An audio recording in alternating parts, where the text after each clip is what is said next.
하나님 말씀 보겠습니다. 오늘 이 아침에 하나님께서 우리에게 주시는 말씀 시편 35편 1절로 10절까지의 말씀입니다. 시편 35편 1절로 10절까지의 말씀. 우리 다 찾으신 줄 알고 함께 봉독합니다. 여호와여, 나와 다투는 자와 다투시고 나와 싸우는 자와 싸우소서. 방패와 손방패를 잡으시고 일어나 나를 도우소서. 창을 빼사 나를 쫓는 자의 길을 막으시고 또 내 영혼에게 나는 내 구원이라 이르소서. 내 생명을 찾는 자들이 부끄러워 수치를 당하게 하시며 나를 상해하려 하는 자들이 물러가 낭패를 당하게 하소서. 그들을 바람 앞에 겨와 같게 하시고 여호와의 천사가 그들을 몰아내게 하소서. 그들의 길을 어둡고 미끄럽게 하시며 여호와의 천사가 그들의 뒤를 쫓게 하소서. 그들이 까닭없이 나를 잡으려고 그들의 그물을 웅덩이에 숨기며 까닭없이 내 생명을 해하려고 함정을 파싸우니 멸망이 순식간에 그에게 닥치게 하시며 그가 숨긴 그물에 자기가 잡히게 하시며 멸망 중에 떨어지게 하소서. 내 영혼이 여호와를 즐거워하며 그의 구원을 기뻐하리로다. 내 모든 뼈가 이르기를 여호와 같은 이가 누구냐.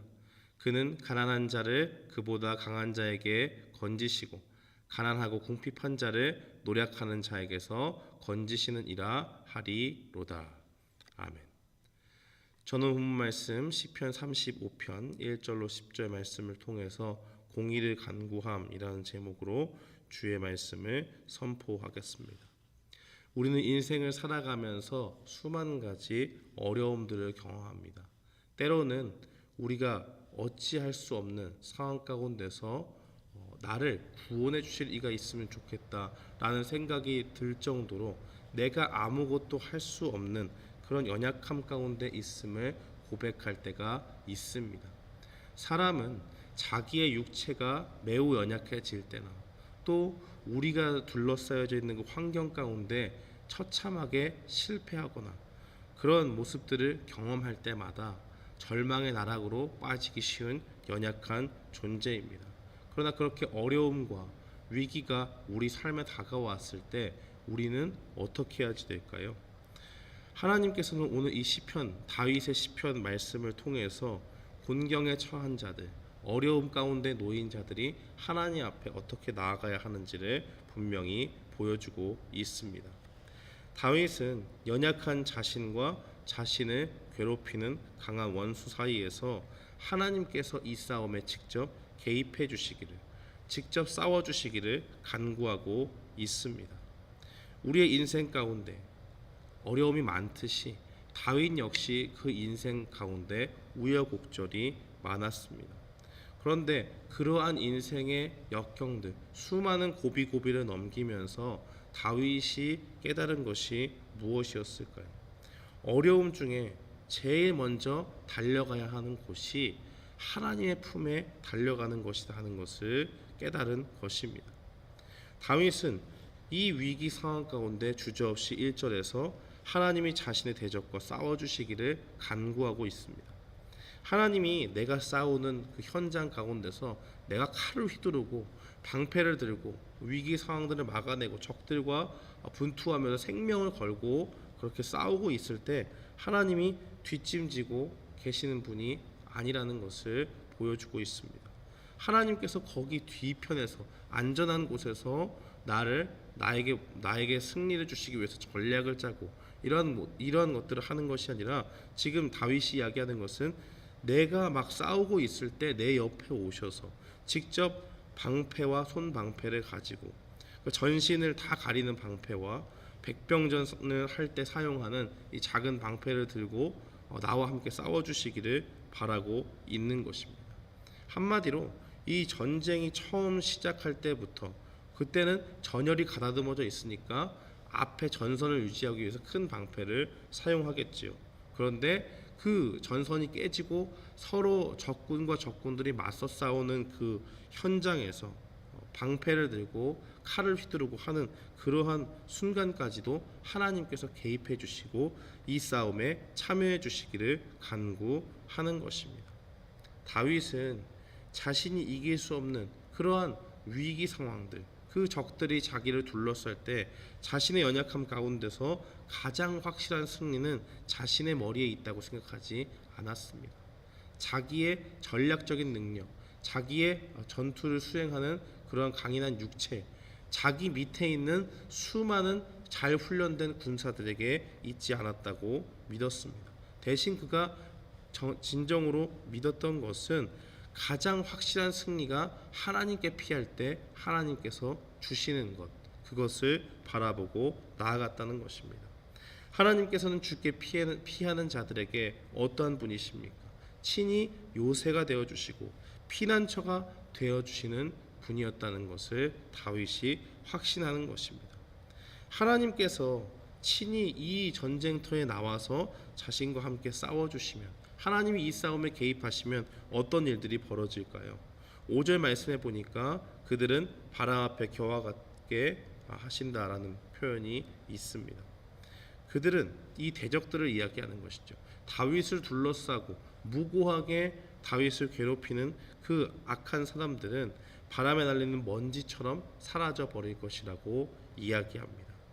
아무리 자기의 인생을 위협하는 강대한 적과 위협이 다윗을 둘러싸고 있다고 할지라도 그 적들보다도 더욱더 강력하신 하나님의 능력이 다윗을 지키고 보호할 때, 그들의 주변에 있는 그 다윗을 둘러싸고 있는 그 모든 악한 사람들의 강력함이라고 하는 것은 한껏 해봐야 바람에 나는 겨와 같을 뿐이다라는 것을 보여주고 있는 것입니다.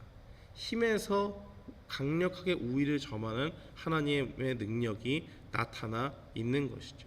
이것은 마치 시편 1편 4절의 악인들의 말로와 같습니다. 복이 있는 사람은 하나님을 의지하고 하나님의 말씀을 붙잡고 하나님의 편에 서서 주의 말씀을 순종하는 사람들입니다. 그런 사람들은 물가에 시냇가에 심기우진 나무처럼 든든히 뿌리를 받고 어떠한 풍파가 와도 넘어지지 않습니다. 그러나 악인들은 어떻습니까? 하나님을 의지하지 않는 사람들은 어떻습니까? 그 사람들은 결국 하나님의 손에 의해서 멸망당할 뿐이요, 하나님께서 보호해 주시는 그것이 그 손길이 없기 때문에 이 세상의 여러 가지 연약함 가운데서 환난과 핍박 가운데서 힘없이 무너질 수밖에 없는 존재라는 것을 보여주는 것입니다. 하나님께서 싸움에 임하시면, 이 역경 가운데 다윗과 함께 하시면 그 대적들이 파놓은 함정에도 이 대적들이 스스로 그것에 빠지는 것을 보게 됩니다.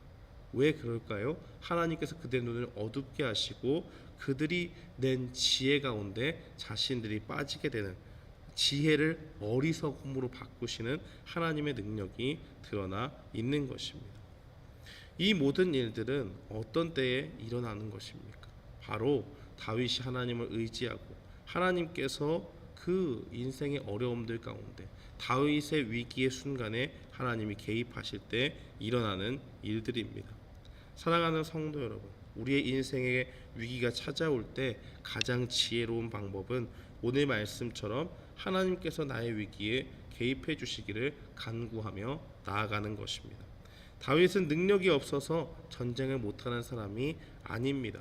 그러나 그가 전쟁을 거듭하면 거듭할수록 하나님께 피할 때 모든 것이 확실하며 승리가 자기에게 보장된다라는 것을 믿고 나아간 것입니다. 그렇게 하나님을 의지했을 때 다윗은 승리했고 모든 승리가 하나님 앞에 달려 있음을 바라보게 된 것입니다.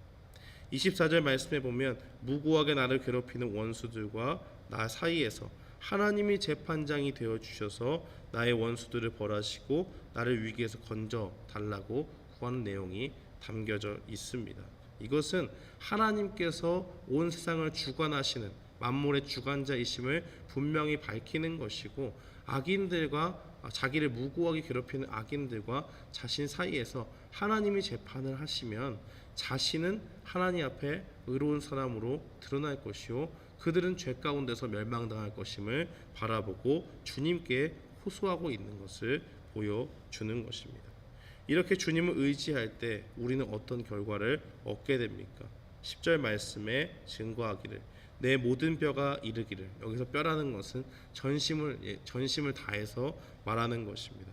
여호와 같은 이가 누구냐? 누가 물어봐요. 하나님이 도대체 어떤 분이시냐라고 이야기할 때 그는 가난한 자를 그보다 강한 자에게서 건지시고 가난하고 궁핍한 자를 노력하는 자에게서 건지시는 이라 하리로다라고 그렇게 고백합니다. 오늘 이 10절의 고백이 바로 우리의 고백이 되기를 바랍니다.